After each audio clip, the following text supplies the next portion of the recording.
Hello commando. Welcome to biology classes. I am doctor Prabhakar और हम लोग बात कर रहे थे रिप्रोडक्टिव हेल्थ के बारे में। पिछले क्लासेस में हम लोगों ने देखा कि रिप्रोडक्टिव ऑर्गन्स क्या होता है, उससे रिलेटेड डिजीज़ क्या होते हैं और उससे कैसे बचा जा सकता है। साथ में हम लोगों ने ये भी देखा कि पॉपुलेशन ग्रोथ, पॉपुलेशन इंक्रीमेंट हो रहा है, उसका इफ़ेक्ट्स फैमिली के ऊपर क्या पड़ता है और साथ साथ सोसाइटी के ऊपर क्या उसका इम्पैक्ट पड़ता है, एक लार्ज फैमिली का क्या इम्पैक्ट पड़ता है उसके बारे में हम लोगों ने समझा। इसके साथ साथ उस पॉपुलेशन इंक्रीमेंट को कैसे रोकथाम किया जा सकता है, कैसे पॉपुलेशन ग्रोथ को डिक्लाइन किया जा सकता है, डिक्रीज किया जा सकता है, उसके बारे में भी हम लोग जाना। और साथ साथ हम लोग ने प्रिवेंटिव मेथड्स के बारे में भी थोड़ा सा जानकारी इकट्ठा किया और साथ में ये भी देखा कि कॉन्ट्रासेप्टिव्स क्या होते हैं। तो इन तमाम जानकारी के साथ साथ हम लोग ने ये भी डिस्कस किया कि जब पॉपुलेशन इंक्रीज़ कर रहे थे, पूरा दुनिया में पॉपुलेशन इंक्रीज़ कर रहे थे, साथ साथ हमारे इंडिया में पॉपुलेशन इंक्रीज़ कर रहे थे, तब दुनिया में पहला इंडिया एक ऐसा कंट्री हुआ कि जो इस बढ़ते हुए पॉपुलेशन को रोकथाम के लिए एक प्रोग्राम इनिशिएटिव स्टार्ट किया और उस प्रोग्राम को नाम दिया फैमिली प्लानिंग, जिसके तहत वो जन जन में जाकर, लोगों तक, घरों घरों तक जाकर, प्रिंट मीडिया के थ्रू, ऑडियो विजुअल के थ्रू, मैगजीन्स के थ्रू, नुक्कड़ नाटक के थ्रू लोगों को समझाया गया कि बड़े फैमिली का क्या इम्पैक्ट हो सकता है, क्या डिफेक्ट्स हो सकता है, क्या क्या किन किन खामियों को जानकारी देना है, बड़े फैमिली का क्या इम्पैक्ट हो सकता है, छोटे फैमिली फैमिली रहे तो क्या आपको बेनिफिट हो सकता है। कॉन्ट्रासेप्टिव्स के बारे में समझाया गया और उस समय एक स्लोगन दिया गया था, हम दो हमारे दो। मतलब कि इस स्लोगन के थ्रू एक कपल्स के 2 बच्चे हों तो ज़्यादा अच्छा हो, फैमिली छोटा रहे तो ताकि उसके साथ साथ उसको बढ़िया से एजुकेशन दे पाएँ, बच्चे को प्रॉपर फूड मिल सके, रहन-सहन ठीक से हो सके, उन सभी के बारे में देखा। साथ में हम लोगों ने ये भी देखा कि फीमेल रिप्रोडक्टिव प्रॉब्लम्स क्या होता है, ऑर्गन्स क्या होते हैं, फीमेल को अपने menstrual cycle, basic anatomy, misconception जो दिमाग में पड़ा हुआ है वो हट जाए। और साथ साथ सेक्सुअल डिजीज़ क्या होता है उसके बारे में तमाम जानकारी होनी चाहिए। अगर ये जानकारी नहीं होती है तो क्या होता है कि एक छोटा सा भी अगर डिजीज़ होता है तो वो एक बड़ा रूप ले लेता है, क्योंकि हम समाज में बोल नहीं पाते हैं, किसी से डिस्कस नहीं कर पाते हैं। उसका इम्पैक्ट ये होता है कि वो छोटी सी बीमारी धीरे धीरे धीरे धीरे इंक्रीज़ करते हुए एक बड़ा रूप ले लेता है और कभी कभार इस डिजीज़ से मौत भी हो सकती है, हो जाती है। सेक्सुअली ट्रांसमिटेड डिजीज़ क्या होता है उसके बारे में जानकारी हम लोग देखें। मतलब ओवरऑल हम लोग लास्ट क्लास में इस चैप्टर में क्या क्या पढ़ना है, क्या क्या इन्फॉर्मेशन कंटेन करके रखे हुए उसके बारे में समझा। आज हम लोग इस चैप्टर में समझेंगे कि क्या क्या पढ़ना है और मिसकॉन्सेप्ट जो सोसाइटी में सोशल इविल्स डोगमा प्रेजेंट है, एक अपभ्रांति धारणाएं, जो गलत धारणाएं प्रेजेंट है उसके बारे में समझेंगे, उसको दूर कैसे किया जाए उसके बारे में समझेंगे। तो इन सभी को दूर करने का सिर्फ एक ही उपाय है कि लोगों को सही जानकारी होना चाहिए, सेक्स एजुकेशन होना चाहिए। तो इसके लिए गवर्नमेंट ने क्या काम किया कि सेक्स एजुकेशन को इम्प्लीमेंट किया, स्कूल्स में इम्प्लीमेंट किया, सिलेबस में डाला कि ताकि आने वाले जो यंगस्टर हैं उनको बिल्कुल सही सही जानकारी प्राप्त हो, सेक्सुअल डिजीज़ के बारे में पता हो, ऑर्गन्स के बारे में पता हो और साथ साथ उससे रिलेटेड डिजीज़ के बारे में पता हो, सेफ़ एंड हेल्दी सेक्स के बारे में पता हो। तो इन सारी जानकारी को इस सेक्स एजुकेशन में डाला गया। हम लोग अभी क्या देखते हैं, अपने सोसाइटी, अपने आसपास देखिए क्या देखते हैं, हम लोग अपने सेक्सुअल प्रॉब्लम्स को एक्सप्रेस नहीं कर पाते। क्यों? हेजिटेशन होती है। हम लोग सोचते हैं कि सामने वाला क्या सोचेगा।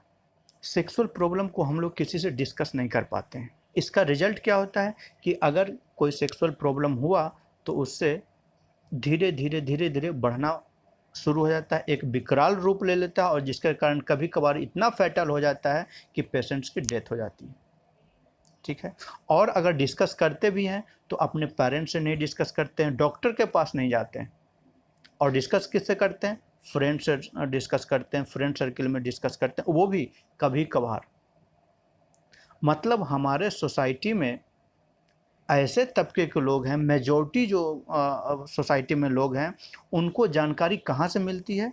वो ज़्यादातर मैगजीन से, फ्रेंड से, गूगल से, नेट से के थ्रू वो जानकारी इकट्ठा करते हैं, जिसका रिजल्ट क्या होता है कि उनको सही जानकारी नहीं मिल पाती है, और जब सही जानकारी नहीं मिल पाती है तो वो गलत धारणाएं, गलत चीज़ों के संगत में पड़ जाते हैं। तो आज हम लोग देखते हैं कि क्या ये सेक्स एजुकेशन ज़रूरी है? अपने सोसाइटी को जागरूक करने के लिए क्या ये सेक्स एजुकेशन ज़रूरी है? चलिए तो हम लोग उसके बारे में देखते हैं क्या कहता है, एक डेटा क्या कहता है।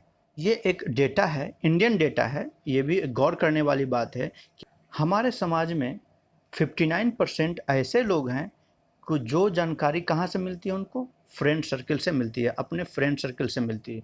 और उनको क्या पता है कि sex is something to get pregnant. वहीं पर अगर हम लोग बात करते हैं 58% वो मैगजीन्स के थ्रू उनको डेटा इकट्ठा होता है, जानकारी मिलती है, और वो इतना ही जानते हैं सेक्स के बारे में कि sex is about sleeping with someone. 60% हमारे समाज में ऐसे व्यक्ति हैं जो जानकारी कहाँ से इकट्ठा करते हैं? वो गूगल से, इंटरनेट के थ्रू इकट्ठा करते हैं। और इंटरनेट क्या, एक विशाल सागर है। कोई भी एक कीवर्ड टाइप करिए और उस पर ढेर सारी इन्फॉर्मेशन आपके स्क्रीन पर आ जाता है, जिसके क्या कारण क्या होता है कि वो आप आधे अधूरे और गार्बेज अपने दिमाग में भर लेते हैं। तो ऐसे परसेंटेज हमारे सोसाइटी में कितना है? 60% लोग गूगल से डेटा इकट्ठा करते हैं। और क्या बात बोल रहे हैं कि वो कुछ भी इकट्ठा कर लेते हैं, कुछ भी अपने दिमाग में रख लेते हैं, सही जानकारी नहीं रख पाते हैं। और 18% जो टीचर्स बतलाते हैं, और वो क्या बतलाते हैं, क्या कि it sex is nothing but it is a sexual activity. तो इस तरीके से हमारे सोसाइटी में, हमारे समाज में डेटा फ्लो होता है। इस तरीके से लोग जानकारी रखते हैं, जो कि सही तरीके से जानकारी नहीं रख पाते हैं, सेक्स एजुकेशन नहीं हो पाता है। इन्हीं सब को ध्यान में रखते हुए इंडियन गवर्नमेंट ने क्या किया कि सेक्स एजुकेशन को स्कूल्स में, इंडियन स्कूल्स में इम्प्लीमेंट किया, सिलेबस में इंक्लूड किया गया, कि ताकि हमारे यंगस्टर हैं, जो अभी हम और आप जैसे पढ़ने वाले व्यक्ति हैं, उनको सही जानकारी हो सके। किस चीज़ के बारे में सही जानकारी हो सके? सेक्स ऑर्गन के बारे में जानकारी हो, रिप्रोडक्टिव हेल्थ के बारे में जानकारी हो, उसको कैसे हाइजीनिक रखा जाए उसके बारे में जानकारी हो, सेक्सुअल ट्रांसमिटेड डिजीज़ क्या होता है उसके बारे में जानकारी हो, सेफ़ एंड हेल्दी सेक्स कैसे प्रैक्टिस किया जाए उसके बारे में जानकारी हो। तो इन सभी को जानकारी को ध्यान में रखते हुए गवर्नमेंट ने सेक्स एजुकेशन को इंडियन स्कूल्स में इम्प्लीमेंट किए हैं। ठीक। तो अब इस सेक्स एजुकेशन में पढ़ाया क्या जा सकता है, क्या-क्या चीज़ें हो सकती है, किन-किन बातों को ध्यान में रखा है? तो अब एनसीईआरटी के पॉइंट ऑफ व्यू से हम लोग देख लेते हैं कि क्या-क्या चीज़ें होनी चाहिए। तो क्या लिखा है कि सेक्स एजुकेशन, जो अभी हम लोगों ने देख लिया कि क्या बात कर रहे हैं कि introduction of sex education in school to provide right information to young ones.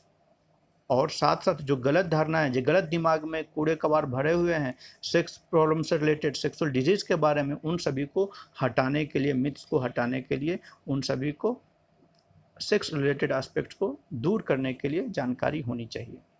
और क्या सेक्स एजुकेशन दे सकता है, पढ़ सकते हैं हम लोग? तो this sex education give information to young individuals about their reproductive organs, secondary sexual characters, their related changes, safe and hygienic sexual practices, sexually transmitted disease such as AIDS या gonorrhoea, syphilis, इन सभी के बारे में सही जानकारी प्राप्त हो सके, और हमारे आने वाले समाज के लिए एक हेल्दी सोसाइटी, एक हेल्दी समाज, जिसमें खुलकर बात कर सकते हैं, अपने सेक्सुअल प्रॉब्लम्स को अपने पेरेंट्स के साथ, फ्रेंड के साथ, डॉक्टर के साथ खुलकर डिस्कस कर सकते हैं। इसलिए ये जानकारी दिया जाता है, सेक्स एजुकेशन इसलिए इंक्लूड किया गया है।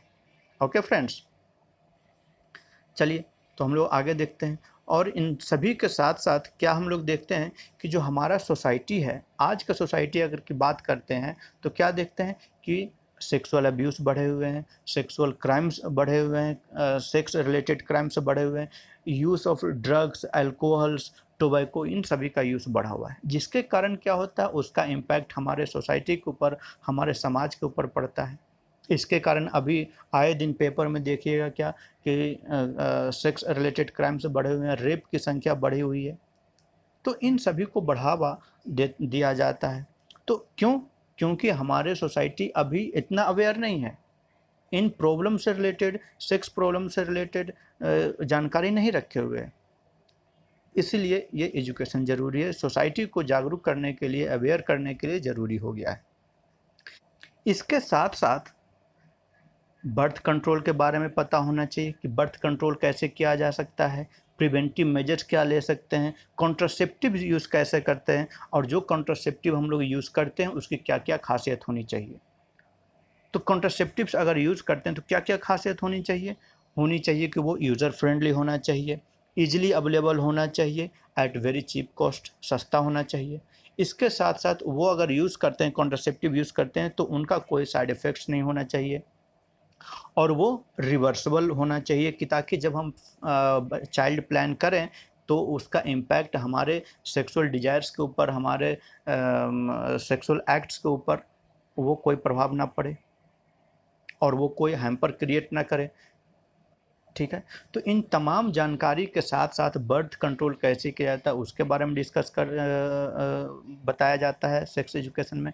और इसके अलावा prenatal and postnatal care के बारे में बताया जाता है। अब ये प्री नेटल क्या है, पोस्ट नेटल क्या है, तो बच्चे ऐसे समझिए। प्रेगनेंसी पीरियड के दौरान, before delivery of a baby, क्या है, प्रेगनेंसी पीरियड होता है, तो उस पीरियड के दौरान फीमेल का कैसे ध्यान रखा जा सकता है, उनको प्रॉपर डाइट मिल रहा है कि नहीं मिल रहा है, मेडिसिन प्रॉपर ले रहे हैं कि नहीं ले रहे हैं। तो इन सभी के बारे में प्री नेटल मतलब before delivery of a baby वो ख्याल रखा जाता है। और पोस्ट नेटल एक्टिविटी में क्या हम लोग बात करते हैं कि आफ्टर डिलीवरी बेबी मदर को कैसे देखभाल किया जा सकता है, बच्चे जो न्यूली बॉर्न बेबीज़ हैं उनको ब्रेस्ट फीडिंग सही से हो रहा है कि नहीं हो रहा है, उनका वेट गेन हो रहा है कि नहीं हो रहा है, उनका प्रॉपर डेवलपमेंट हो रहा है कि नहीं हो रहा है, मदर जो न्यूली फॉर्म्ड मदर हुई हैं उनको प्रॉपर डाइट हो रहा है कि नहीं हो रहा है, उनको रेस्ट पीरियड मिल रहा है कि नहीं। तो इन तमाम जानकारी को प्रोवाइड करवाया जाता है, सेक्स एजुकेशन में बतलाया जाता है कि ताकि हमारे सोसाइटी में, अच्छा इसके साथ साथ equality of sex, male child हो या फीमेल चाइल्ड हो, दोनों एक दृष्टि से देखना चाहिए। तो इन तमाम जानकारी को दिया जाता है, सेक्स एजुकेशन में बतलाया जाता है। तो चलिए अब देखते हैं कि बुक में क्या लिखा हुआ है। अवेयरनेस अबाउट सोशल इविल्स, पहला क्या है कि creating awareness about uncontrolled population and social evils, sexual abuse, sex related crimes, use of drugs, tobacco and alcohol, knowledge about the birth control methods and care of a mother and child. The knowledge about birth control methods and care of pregnant mothers, postnatal care of mothers and child, importance of breastfeeding to a newly born babies and equality of sex. वहीं हम लोग क्या बात किए कि जो contraceptives use करते हैं उनका क्या क्या फीचर्स हो सकता है। तो आप खुद से सोचिए और क्या आप चाहते हैं, कॉन्ट्रासेप्टिव अगर आप यूज़ करते हैं तो क्या आप चाहते हैं। सबसे पहली बात कि वो यूजर फ्रेंडली हो और साथ साथ वो इजीली अवेलेबल हो, at low cost, at low cost. इसके अलावा वो इफ़ेक्टिव होना चाहिए और वो रिवर्सिबल होना चाहिए कि जब आप चाइल्ड प्लान करते हैं तो उसका इम्पैक्ट आपके सेक्स के ऊपर, आपके बॉडी के ऊपर कोई गलत प्रभाव ना पड़ जाए। इसलिए वो कॉन्ट्रासेप्टिव्स रिवर्सिबल होना चाहिए, बिना किसी साइड इफ़ेक्ट्स का होना चाहिए, और आपके सेक्सुअल डिजायर्स और सेक्सुअल एक्ट में उसका कोई प्रभाव नहीं पड़ना चाहिए। ठीक है, तो ये सब तमाम जानकारी है जो कॉन्ट्रासेप्टिव्स, अच्छे कॉन्ट्रासेप्टिव्स होने का एक प्रमाण है, एक बेस्ट आइडियल कॉन्ट्रासेप्टिव्स हो सकता है, फीचर्स होता है। ठीक है, चलिए हम लोग अब बात करते हैं एमिनोसिंथेसिस की। अब ये एमिनोसिंथेसिस क्या है? एमिनोसिंथेसिस एक प्रोसेस है। क्या है? एक प्रोसेस है, और इस प्रोसेस के थ्रू हम लोग क्या ऑब्जर्व करते हैं, क्या डिटरमाइन करते हैं कि जो फीटस डेवलपमेंट हो रहा है क्या वो किसी जेनेटिक डिसऑर्डर से ग्रसित है, जेनेटिक डिसऑर्डर तो नहीं हो गया आपके फीटस में। ठीक, जैसे डाउन सिंड्रोम हो गया, क्लाइनफिल्टर सिंड्रोम हो गया, या फिर हेमोफीलिया हो गया, सिकल सेल अनेमिया हो गया। तो उन जेनेटिक डिसऑर्डर्स को, उन जेनेटिक डिसीज़ को डिटरमाइन करने के लिए ढूंढने के लिए, जानने के लिए हम लोग एमिनोसिंथेसिस का सहारा लेते हैं। और एमिनोसिंथेसिस क्या है? पिछले चैप्टर्स में हम लोगों ने पढ़ा है कि जो फीटस डेवलपमेंट होता है तो फीटस को प्रोटेक्ट करने का काम, यानी फीटस के अराउंड में वो एक कैविटी प्रेजेंट रहता है जिसको हम लोग बोलते हैं एमनियोटिक कैविटी। क्या बोलते हैं? Amniotic cavity. और इस कैविटी में फ्लूइड्स प्रेजेंट रहते हैं, उसको हम लोग बोलते हैं एमनियोटिक फ्लूइड। एमनियोटिक फ्लूइड बोलते हैं, जो कि क्या काम करता है? फीटस को बचाने के लिए शॉक एब्जॉर्बर की तरह काम करता है। तो चूंकि ये जो फ्लूइड्स होता है इसमें ढेर सारे कंपोनेंट्स प्रेजेंट रहते हैं, तो इसको माइक्रो सिरिंज के थ्रू उसको बाहर निकाल लेते हैं, डिटरमाइन करते हैं, और उससे हमको ये पता चलती है कि कोई जेनेटिक डिसऑर्डर तो नहीं हो गया, डाउन सिंड्रोम तो नहीं हो गया, क्लाइनफेल्टर सिंड्रोम तो नहीं हो गया। इसके साथ साथ हम लोग फीटस के बारे में जानकारी ले सकते हैं कि फीटस सर्वाइव कर रहा है कि नहीं कर रहा है, मोर्टेलिटी है कि नहीं, मोबाइल कर सकता है कि नहीं, उनकी तमाम जानकारी लेते हैं। और साथ साथ हम लोग ये भी डिटरमाइन करते हैं कि जो फीटस डेवलपमेंट हो रहा है उसका सेक्स क्या है, मेल है कि फीमेल है। ठीक है, मेल है कि फीमेल है। बट इंडिया में सेक्स डिटर्मिनेशन बैन कर दिया गया है, इलीगल हो गया है। क्यों? क्योंकि हमारा इंडिया क्या है? मेल डोमिनेटिंग सोसाइटी है। तो मेल डोमिनेटिंग सोसाइटी है तो हर फैमिली को क्या लगता है कि उनका जो फीटस डेवलपमेंट हो रहा है, उनका जो बच्चा हो वो मेल हो। ठीक है, जिसके कारण क्या होता है कि अगर पता कर लेते हैं और उनको पता चल गया कि फीमेल फीटस डेवलपमेंट हो रहा है तो उसको अबॉर्ट करवा देते हैं। ठीक है, और ये एक क्राइम है। एक आप लिविंग थिंग्स को, लिविंग ऑर्गेनिज्म को, वो तो ह्यूमन डेवलप हो रहा है, आप उसको अबॉर्ट कर रहे हैं, मार रहे हैं, किल कर रहे हैं, ये एक क्राइम है। और इसके कारण क्या हुआ कि फीमेल फेटिसाइड्स की संख्या बढ़ना शुरू हो गया। इसलिए गवर्नमेंट ने क्या किया कि सेक्स डिटर्मिनेशन को बैन कर दिया गया है। ठीक, तो इस सेक्स डिटर्मिनेशन को अब इलीगल करार कर दिया गया है कि ताकि अब जो फीटस डेवलपमेंट हो रहा है वो डिटरमाइन नहीं कर पाइएगा, तो उससे हमारे समाज में इक्वलिटी की धीरे धीरे शुरुआत हो सकती है, सेक्स इक्वलिटी की संभावना बढ़ सकती है। लेकिन अगर इन केस आप किसी तरीके से इलीगल तरीके से आप सेक्स डिटरमाइन कर लिए और अगर सरकार को जानकारी प्राप्त हो गई, पुलिस स्टेशन में पता चल गया, तब क्या होगा कि आपके अगेंस्ट में और साथ साथ डॉक्टर्स जो आपको सेक्स डिटरमाइन करके दिया है, बतलाया है, उन दोनों को जेल हो सकता है। ठीक है, तो चलिए अब देखते हैं क्या लिखा हुआ है। Amniocentesis, it is use to test the presence of certain genetic disorder. कौन कौन सा बोले? डाउन सिंड्रोम हो गया, पटाउ सिंड्रोम हो गया, या फिर हेमोफीलिया हो गया, सिकल सेल एनीमिया हो गया, उन सभी को जेनेटिक डिसऑर्डर होते हैं, उस सबको डिटरमाइन किया जा सकता है, उसके प्रेजेंस देखा जा सकता है। इसके साथ साथ हम लोग एमिनोसिंथेसिस को यूज़ करते हैं to determine the survivability of foetus, use for the sex determination, but it is banned in India. ठीक है, तो इस तरीके से हम लोग एमिनोसिंथेसिस देखें। अब हम लोग बात करते हैं oral contraceptives that is used by females. और हम लोग पिछले क्लासेस में ये भी डिस्कस किया था कि पॉपुलेशन इंक्रीज हो रहा था, उसको कंट्रोल करने के लिए इंडियन गवर्नमेंट ने एक ऑर्गेनाइजेशन जो है वो एक पिल्स डेवलप किया था और उस पिल्स का नाम दिया था सहेली। और सहेली के बारे में क्या हम लोग बात किए थे कि जो सहेली है वो वीक में एक बार लिया जाता है। ठीक है, वीक में एक बार लिया जाता है ये। और जो सहेली है इट इज़ नॉन स्टेरॉइडल और इसका कोई इफेक्ट्स नहीं है, no side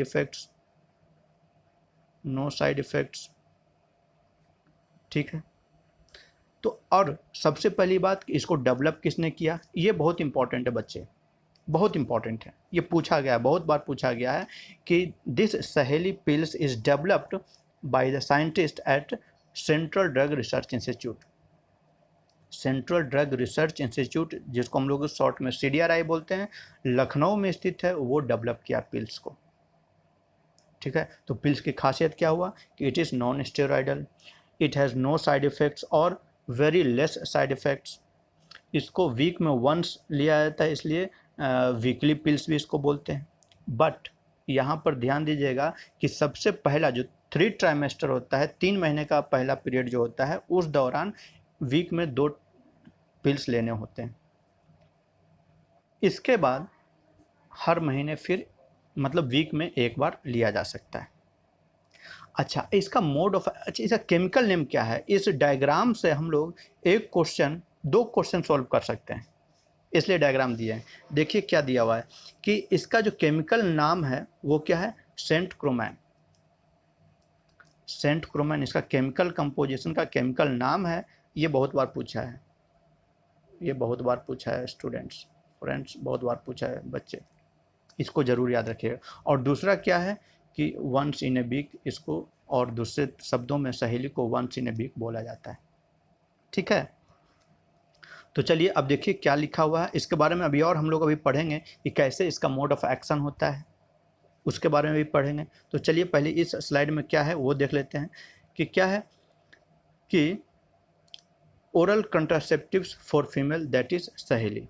it is developed by central drug research institute CDRI, जो कि लखनऊ इंडिया में स्थित है। इसका केमिकल कंपोजिशन का नाम क्या है? Centchroman. It is taken in once in a week. It is non steroidal. It has no side effects.